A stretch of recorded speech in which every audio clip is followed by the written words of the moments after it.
All right, ladies and gentlemen. So welcome back to part two of our review of the 420 edition of WCW Nitro from Colorado Springs. So we left it off at the semi-main event, which is, it's not a huge semi-main event. It's just basically the second to last match. It's Lex Luger taking on Bryan Adams with Feels Virgil. like a Raw 1994. Yeah, definitely. Virgil too. Yeah, 1994 at its best. Raw, that beautiful Bryan red logo. Adams when he was like with Mr. Fuji, the purple. Yes. Heel. Mr. Fuji. Yes. When Crush was heel, remember? Yeah, bro. Silver Kona. face paint, silver Absolutely, and purple. Absolutely. And he had the mullet and Yeah, tied his. definitely had a mullet. He had a clean mullet, definitely clean mullet. Man, such good memories, bro. What a quelle époque, as we'd say, man. That's it. So Luger versus Crush, basically. Luger starts no selling right away because Luger's a tough guy. He's definitely championship material. At this point, Luger's pretty popular. I mean, he hasn't really had much of a storyline other than he helped Rick Steiner kind of in his feud with Scott at the pay-per-view. But he's mostly just been like, I'm a babyface. He's just kicking ass, kicking. You know why? Because he just spent all of 97, 96 there versus the NWO. He got the best of them, won the title, and then they're like, okay, do whatever you want now. Yeah, now they're kind of like building him back up. Yeah, you've got the legacy. You've got that legacy. You're the first one to bring down Hogan. And then do whatever you want. So yeah, like you knew that already going in there. So whether it was versus Bryan Adams or not, which was, I'd say, a filler fight, but a good quality, two big brand names. You have Kona, Crush. No one said Bryan Adams, bro. You had Crush versus Luger. All you were missing is Mr. Fuji. But definitely, it was a good match. Honestly, it was a filler. A little NWO versus WCW before the main event. So it's always good to throw that in. Yeah. Luger ends up torture racking Conan. And he ends up winning with the forearm. He doesn't even rack Bryan Adams. No. Maybe like out of respect, like Bryan, we'll make you look like big, Yeah, like I'm not gonna dominate you in front of everyone. Yeah, exactly. So. I'll just hit you with like the forearm. We'll finish. Which is acceptable, bro. That's good. They're tight friends. That's it. So for sure, they're just like, come on, bro. Bryan Adams, like in the Chronic storyline, he got pretty, that ended up being pretty popular. For him, Besides that, I mean, I don't know how if he wasn't really that super well booked in WCW, but I have a feeling he probably got a big contract. He was probably well paid. One of those guys to come over from WWF who they're like, we're going to pay you. If I remember the salaries, we have to do an episode about the salaries one day. I remember the salary, he was making like 300K, bro, 250K. That's still pretty good, bro. Very 250K in the late 90s, bro, is like $2 million now. Sure, almost. Exactly. Like, bro, for real, bro. Like, this was a huge salary. Yeah. So for sure he did get paid, and they gave him more coverage and shit when he was in Chronic. He was, a seasoned and very scary looking guy, but yeah, he was always a B grade kind of WWE. Like a bodyguard in the NWO kind of thing, like a muscle, just like a big thug. That's it. Yeah. So yeah, Luger ends up winning. Luger's pretty popular here at this point with the crowd. He comes out, the crowd's into it. Great shape as well. He's still in amazing, tremendous shape. Yeah, he's in excellent shape at this point.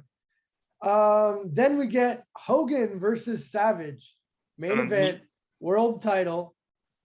Unfortunately, the Disciple joins Hogan at ringside, dude, in like a and prestigious. He's always trying to look so jacked. He's like showing off his guns and shit. And Hogan's always like taking the time to say like, the Disciple's gonna get you, brother. It's like no one's scared of him, man. Yeah, Disciple must have done something to save, to help him. Yeah. I mean, these guys literally like started wrestling together almost. Hogan and Beefcake, they were always boys. Yeah. Wherever Hogan went, he brought his boy. It's less like that in wrestling today, but it's still somewhat like that in wrestling today. Like, example, But nothing Undisputed Era, like those guys who were in AEW, Adam Cole, Bobby Fish, and Kyle Yeah. O'Reilly.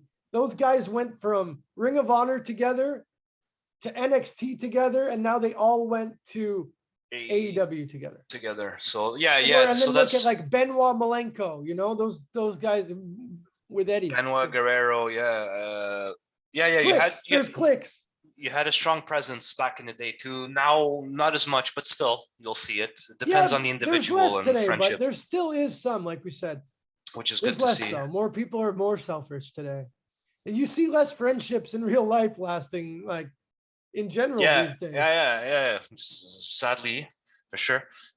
So this match was pretty awesome. It was just Pay-per-view quality nonstop main event. I mean, dynamite, sure, dynamite. these guys aren't in their prime, but they're pretty close to their prime. That's it. And they're, like again, this was in '98. If you look at Hogan now, you're sad. A guy can No, barely that's it. walk. Hogan was still And good here. I think he was like 54, maybe. yeah, and we're not even talking 2010 when they were still wrestling. There was TNA and all that stuff. But man, they were still young a bit. Like '98. Like Relatively, they were getting relatively. older, but they were still in great shape, Yeah. man, at that time. So yeah, man, amazing. I'll let you just kick it off. Yeah, Disciple unfortunately hits the rev. Ugh. He fucking puts the belt on his shoulder and then stunners Savage with his move, the Apocalypse, that Hogan's always mentioning. Yeah, like he's like, all right. Whack. Yeah. One scene I really love is like when they're brawling at ringside and you see in the background the Nitro entrance and they're brawling on those mats where it's all like the fire and the metal, like the metal tone and fire mats outside the ring. It's just beautifully WCW, Yeah, absolutely. Like you look, that shot right there is Yeah. WCW 1998, bro. Yeah. Like The set is that so logo, awesome. It's beautiful. the set, the pyros, everything, bro. Honestly, At the beginning of Nitros, they had put like the ring aprons had see-through parts with lights shining through it. At this point, they had like gotten rid of that. yeah. But like, yeah, the set like was. They took more the aluminum approach, like melting. Yeah, exactly. T1000 style, fire. metal And lots fire. of fireworks. It's a lot of T2 in there, T2 Judgment Day, but yeah, classic. That is maybe the aesthetic they were going for. That's a good call. Maybe, yeah, because the '90s, man, that was huge. What more big boys played in Terminator Land, bro? I mean, amazing.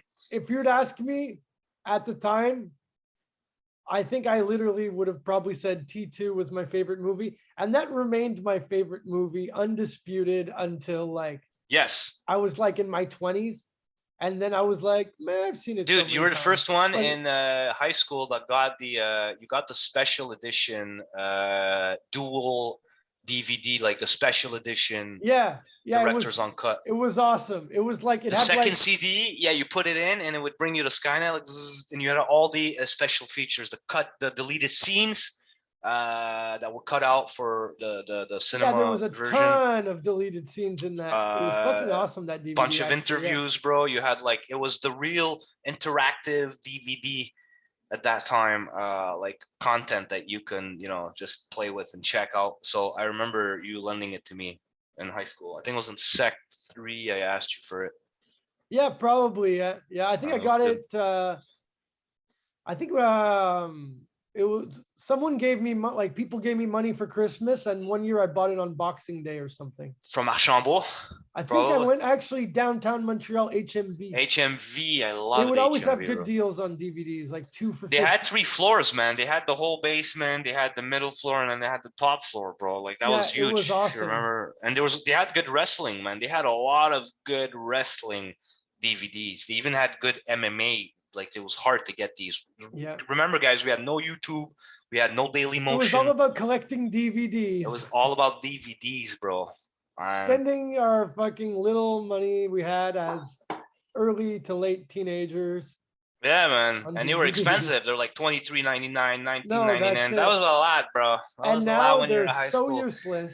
And when you worked on just have something like this holding about 1 million DVDs on it today.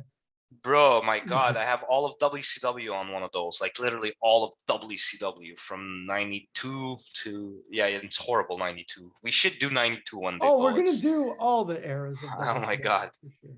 Damn. So Nash, we'll finish off our review here. Yeah.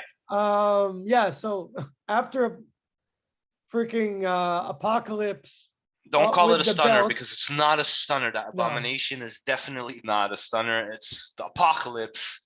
with the belt on Savage, then Nash comes in, jackknifes Hogan, and then out of nowhere, Bret Hart Comes out. helps Hogan become the new champion. What the hell? He gets Nash. He beats Nash. You know, he hits him a few times. Puts Hogan on top. Savage. Nick Patrick gets dragged by the neck. Does the 1, 2, 3. Piper comes out upset.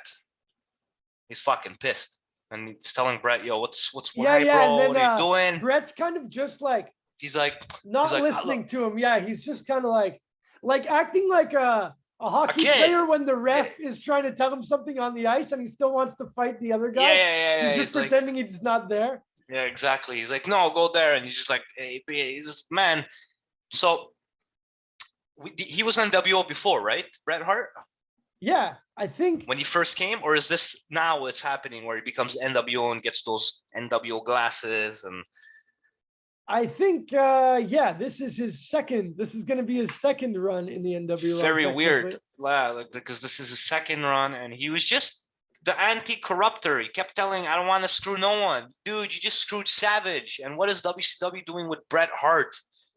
He didn't even wrestle on the pay-per-view. No, I don't know what they're doing with comes Bret in Hart Nitro. He beats on, Rick Rude. He's trying to help Bulldog in his feud with the Hennig for like a month. Fighting anti-corruption. Comes out and he puts the king of the corruption on top of Macho Man, who Macho Man just literally held the title not that long. He held it for Goes a day back to now. Hogan. He just Bro. beat Savage. He just beat Sting at the pay-per-view.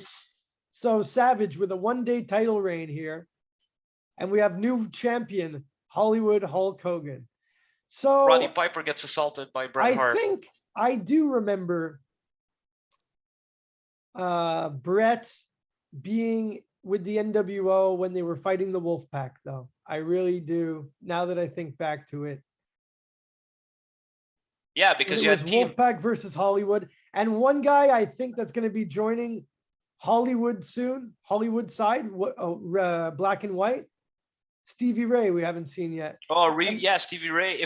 Also, if I remember, this is the same era. Once they had a summer pay-per-view. I think I don't know. I'm not sure. It's not Slamboree. I think it was Road Wild, where it was Team NWO versus Team Wolfpack versus Team Goldberg in a battle royal. Yeah. In a battle royale.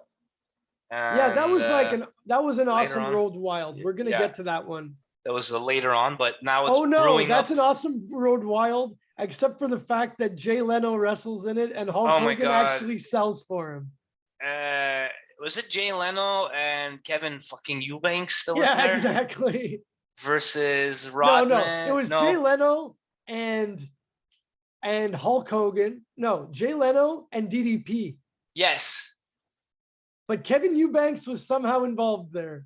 He was there. He was. And then we had Malone, right? Malone. That was a different DDP. match. Malone. Yeah. DDP versus DDP Rodman. Against Rodman and Hogan. So they were mixing up NBA, which was smart. Like that's a lot of money, that bro. Was Imagine. Big rating. That was huge, bro. Like, we're talking money making at its best. Like some of the finest and biggest transactions in WCW history, bro.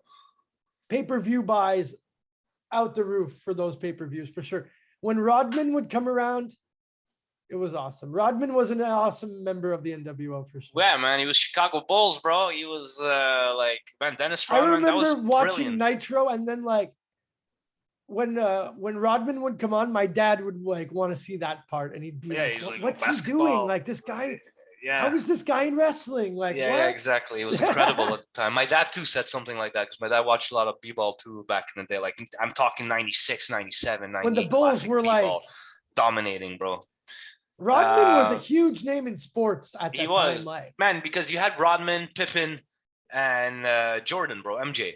Yeah. No, So yeah, these three were exactly. talked about a lot in 96, 97, 98. So WCW was smart to acquire his appearances and putting him nonetheless in NWO. Because when I was young and I saw Dennis Rodman, the guy who wore makeup and des plumes, with Hogan, the biker looking badass, like to me, that was badass 1997 Yeah.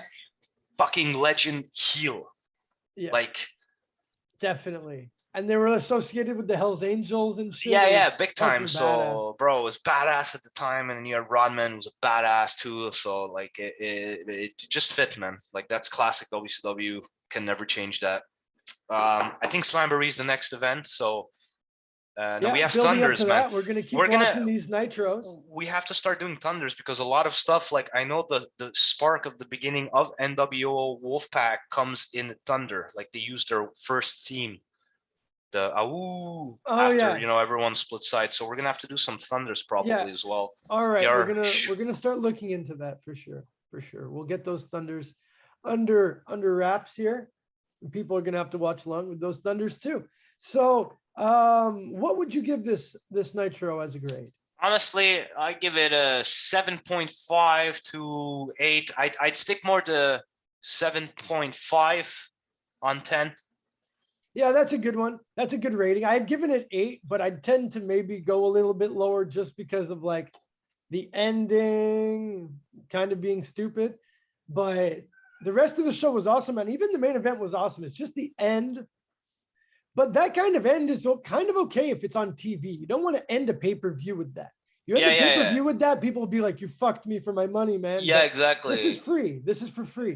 They could Exactly. have put So Stevie Ray against it's reasonable Glacier as the main event if they because they don't wanted want to to. go out with an all-out ending on a show, on a free No, show. exactly, You want to save exactly. that to pay-per-view. So it was reasonable, and you got used to it in WCW because And it was a there's title you. change, which was That's cool. that's it. We saw the US title change hands on this episode. We saw the world title change hands. Because they were always doing something and then working on something bigger. So you didn't give a shit that it was a DQ. You get annoyed later on because it's just crap, their shows in 99, 2000, right? Like you got really didn't want to do DQs then, bro. Like you'd No, understand with that's it. And they, Wolfpack they and just kept WO. doing it and it stopped making sense. But No. here, yeah, like, yes, we get a DQ, but like, then we immediately we're already thinking like, what's happening with Brett?